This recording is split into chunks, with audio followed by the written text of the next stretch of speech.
Video शुरू करने से पहले मेरे व्यूअर्स को मैं कहना चाहूंगा कि अगर तुम्हें कोई अनजान सुनसान जगह पर कोई पुकारे तो पलट कर मत देखना। वो तुम्हारा अपना नहीं है, क्योंकि कुछ दरवाजे ऐसे होते हैं जो अगर खुल जाएं तो सिर्फ मौत ही उन्हें फिर से बंद कर सकती है। दोस्तों, उस रात में नवाबपुर स्टेशन से राजनगर के लिए रवाना हुआ तो मुझे यह पता नहीं था कि नवाबपुर से राजनगर का यह सफर मेरी जिंदगी के पन्नों में इस कदर छप जाएगा। दरअसल जब मैं रात के करीबन 1:45 बजे अपनी ट्रेन में सवार हुआ तो मैंने देखा कि मेरी रिजर्व सीट पर 3-4 पैसों से भरे बैग रखे अड़ाया है। अभी मैं अपनी सीट के पास खड़ा उन पैसों को ही देख रहा था कि तभी एक भिखारी वहां पर आ गया और उन पैसों से भरे बैग को सीट से नीचे रखते हुए बोला, माफ करना साहब, आपसे बिना पूछे ही मैंने अपने बैग रख दिए। इतना बोलकर वह आएबा आदमी, जो दिखने में तो भिखारी लग रहा था, वह वहीं नीचे बैठ गया और उसके बैग हटाते ही मैं सीट पर जाकर बैठ गया। हालांकि मेरी नजर अभी भी उस आदमी पर ही थी। पता नहीं क्यों मैं उस आदमी से अपनी नजरें हटा ही नहीं पा रहा था। और जब उस आदमी ने भी यह नोटिस किया कि मेरी नजरें उसे ही घूर रही हैं, तो वह मुझसे बोला, साहब कुछ खाने को हो तो दे दो, बहुत भूख लगी है। उसके बोलते ही पता नहीं मैंने फौरन ही अपने बैग से वह खाने का पैकेट निकाला और उस आदमी को थमा दिया। मेरे खाना देते उसका चेहरा खिलखिला उठा और वह खाना खाने लगा। अभी वो आदमी मेरा दिया हुआ खाना ही खा रहा था कि इसी बीच मैंने उस आदमी से पूछा, आपके पास यह इतने सारे पैसे हैं और फिर भी आप मांग के खाना खा रहे हैं? यह बात मुझे कुछ हजम नहीं हुई। मेरे सवाल करते उस आदमी ने खाने का निवाला निगलते हुए बोला, साहब मैं इन पैसों से कुछ खरीद नहीं सकता। अभी वह आदमी अपनी बात पूरी कर पाता कि मैंने उसकी बात को काटते पूछा, क्यों, यह पैसे नकली हैं क्या? जिस पर उस आदमी ने बोला, नहीं साहब, यह पैसे नकली नहीं बल्कि मनुष्य है। यह पैसे जिनके पास भी गए वह मारा गया या फिर मेरी तरह पाई पाई के लिए मोहताज होगा। अब यह सुनते ही मैं चौकत बोला, यह क्या बात कर रहे हो भला? पैसे कैसे मनुष्य हो सकते हैं? अभी वह आदमी मेरी बात का जवाब देने वाला था कि तभी वहां पर एक टीटी आ पहुंचा और जैसे उस टीटी की नजर उस आदमी पर पड़ी तो वैसे उसने उसकी छाती पर जोरदार लात दे मारी। छाती पर लात पड़ते ही वह आदमी एकदम से नीचे पसर गया, पर वह जल्लाद टीटी का बच्चा इतने में भी नहीं रुका। उस आदमी के नीचे गिरते उस टीटी के बच्चे ने उसकी एक टांग पकड़ी और ट्रेन के गेट की तरफ घसीटते हुए लेकर जाने लगा। उस टीटी के गुस्से से साफ जाहिर था कि वह टीटी अपना आप ही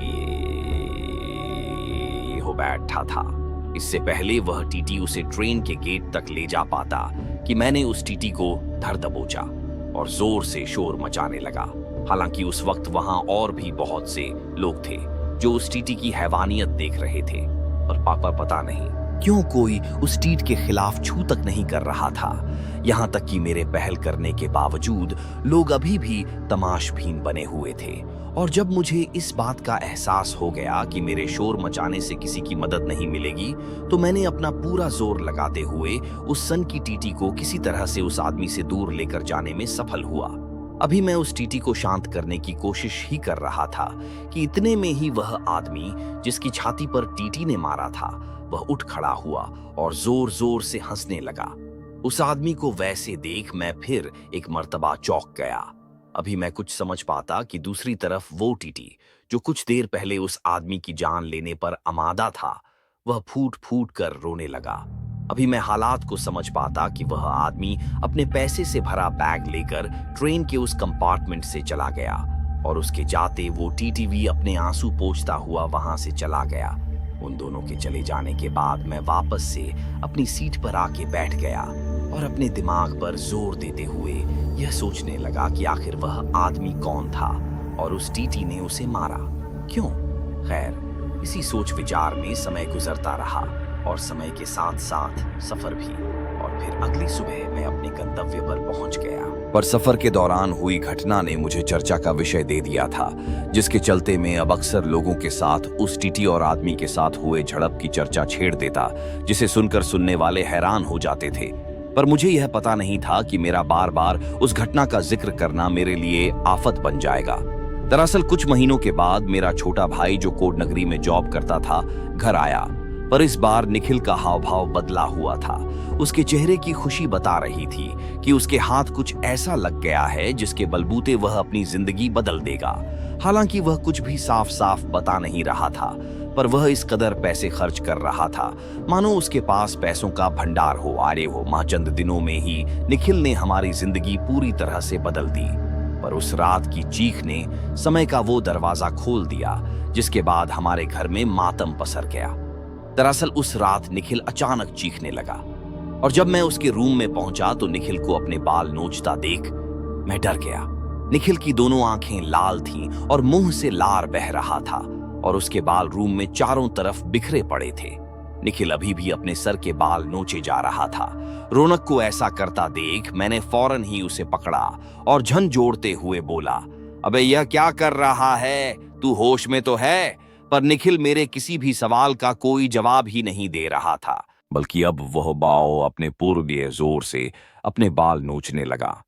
एक पल के लिए मुझे ऐसा लगा कि निखिल को मैं संभाल ही नहीं पाऊंगा, पर कुछ देर की जोर आजमाइश के बाद जाके कहीं निखिल शांत हुआ।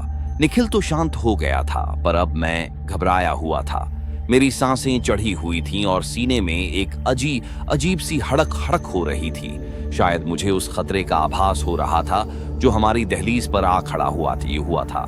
फिर करीबन आधे घंटे बाद जाके रौनक को अपनी हालत का एहसास हुआ, जिसके बाद वह फूट फूट कर रोने लगा। रौनक के रोने की आवाज सुनकर बाकी के घर वाले भी निखिल के कमरे में आ गए और जब उन्होंने निखिल को उस हालत में देखा तो सभी के होश उड़ गए। सभी के चेहरों की हवाइयां उड़ गई थीं। इससे पहले कोई कुछ बोलता कि तभी निखिल बोला, मैंने सब कुछ बर्बाद कर दिया, अब मैं नहीं बचूं। निखिल के मुंह से यह अनाप शनाप निकलते ही पिताजी निखिल पर भड़कते हुए बोले, यह क्या बोल रहा है तू? होश में तो है? क्या किया तूने ऐसा? पिताजी की ये सवाल करते निखिल ने जवाब देते हुए बोला कि मैं जब यहाँ पर आ रहा था तो ट्रेन में एक आदमी मिला जो भूखा था। मैंने उसे खाना खिला दिया। अभी उसने खाना ही खाया था कि तभी वहां ट्रेन का टटिया धमका और उस आदमी को पीटने लगा। मैंने बीच बचाव करने की भी कोशिश की, पर वो टीटी मेरे से नहीं संभला और उस टीटी ने मुझे उस आदमी के साथ चलती ट्रेन से नीचे धकेल दिया। चलती ट्रेन से नीचे गिरते ही मेरे सर से कुछ बड़े जोर से टकराया, जिसके फौरन बाद ही मैं बेहोश हो गया और जब मुझे होश आया तो मैं एक बहुत बड़े कमरे में था जहां चारों तरफ नोटों की गियों का ढेर लगा हुआ था। अभी मैं वहां उन नोटों के ढेरों को ही निहार रहा था कि तभी मुझे वह आदमी ही दिखा जिसके साथ उस टिटी ने मुझे ट्रेन से नीचे फेंका था। साथ ही हैरानी वाली बात तो यह थी कि चलती ट्रेन से फेंके जाने के बावजूद ना तो मुझे कुछ हुआ था और ना ही उस आदमी को। पर उस वक्त मेरा पूरा ध्यान वहां पर पड़े नोटों पर ही था, इसलिए मैं उस वक्त हालात की गंभीरता को भांप नहीं पाया। पर वह आदमी मेरे मन के ख्याल को भांप में कामयाब हो गया और मुस्कुराता हुआ बोला, आज से यह सब तुम्हारा है, जब चाहो जितना चाहो पैसे ले जा सकते हो उस आदमी के। यह कहते ही मैंने उस आदमी से सवाल करते हुए पूछा, आप सच कह रहे हो मेरी? ये पूछते हुए बोला, हाँ, पर पहले तुम्हें यहाँ की दीवारों पर 11,000 बार अपने खून से लिखना होगा कि यहाँ सिर्फ मेरा हक है, जिसके बाद तुम असल में यहाँ के मालिक बन जाओगे और यहाँ मौजूद हर चीज पर तुम्हारा हक हो जाएगा। उस आदमी के यह कहते ही मैं बोला, आप यह क्या बोल रहे हैं भला? अपने खून से 11,000 बार लिखने के बाद कोई जिंदा भी बचेगा? मेरे इतना कहते वह आदमी बोला, क्यों तुम्हें? मैं जिंदा नजर नहीं आ रहा हूं। उस आदमी के यह कहते कि उसने ऐसा किया है तो मैं सोच में पड़ गया। फिर जब उसने मुझे वह दीवार दिखाई जिस पर उसने लिखा था कि यहाँ पर सिर्फ मेरा हक है, पर अजीब बात यह थी कि वह ताजा था, मतलब कि देखकर ऐसा लग रहा था कि दीवार पर अभी ही लिखा गया हो। और जब मैंने यही सवाल उस आदमी से किया तो वह आदमी बोला कि यहाँ वक्त का कोई दखल नहीं है। वैसे तो मुझे उसी वक्त वहां से चुपचाप जाने की बात करनी चाहिए थी, पर मेरा इरादा तो उन नोटों की गड्डियां को हासिल करना था। लिहाज मैंने बिना कुछ सोचे समझे अपने खून से लिखने को तैयार हो गया। मेरे तैयार होते ही उस आदमी ने मुझे एक बड़ा अजीब सा काले रंग का कलम दिया, जिसकी निब बहुत ही तीखी थी। मुझे वह आदमी कलम थमा बोला, यह कलम की निब तुम्हारे शरीर के जिस भाग को छुएगी उस भाग से खून खींच लेगी, और भूल से भी दोबारा उस हिस्से पर कलम की निब रखने की भूल मत करना, नहीं तो तुम बचोगे नहीं।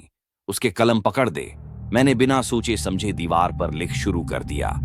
मुझे यह तो पता नहीं कि मुझे 11,000 आरे वॉल लिखने में कितना वक्त लगा, पर जब वह आदमी अचानक ही हंसने लगा तो मैं रुका और उस आदमी से उसके हंसने की वजह पूछी तो उसने कहा, आज से यह सब तुम्हारा हुआ। इतना बोलते वह रोने लगा और रोते हुए वहां से चला गया।